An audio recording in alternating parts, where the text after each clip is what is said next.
society faces a short-run trade-off between inflation and unemployment.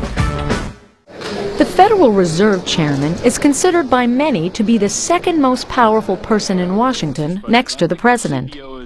But a Fed chairman like Alan Greenspan has a most difficult job. He's supposed to keep inflation under control and also ensure that unemployment stays low. He can't achieve both those goals. He holds only one policy instrument, the money supply. If he prints a lot of money, that's going to stimulate the economy and reduce unemployment, but it's also going to lead to inflation in the long run. By contrast, if he contracts the money supply, that's going to tend to raise unemployment and mean lower inflation in the long run. So while he'd like both unemployment and inflation to be low all the time, since he only has one policy instrument, he can't always achieve that. The short-run trade-off between inflation and unemployment, economists call the Phillips curve, after the man who first studied this relationship.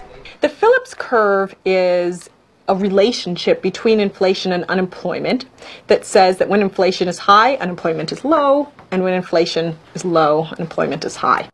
What it basically means is that when monetary and fiscal policy makers expand the economy by increasing government purchases, cutting taxes, or printing money, that's going to tend to drive inflation up and unemployment down. Conversely, if they tend to contract the economy by printing less money or contracting the money supply, by raising taxes or cutting government spending, that's going to tend to raise unemployment and lower inflation.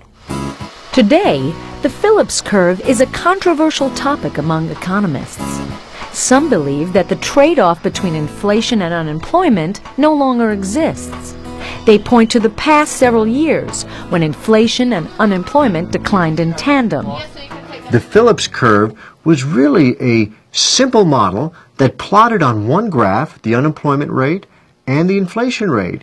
And it showed during the 1960s and part of the 1970s that there seemed to be a kind of trade-off, that if you wanted to battle unemployment, you could give up the fight against inflation and vice versa.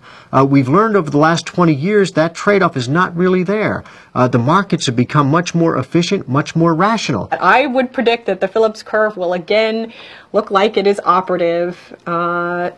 If it doesn't within the next 10 years, I would be extremely surprised. I think that this is a relatively unique period in our economic history as opposed to a new regime that is going to persist forever. There are always periods in economic history when the Phillips curve has not looked like it is applying for at least some period of time.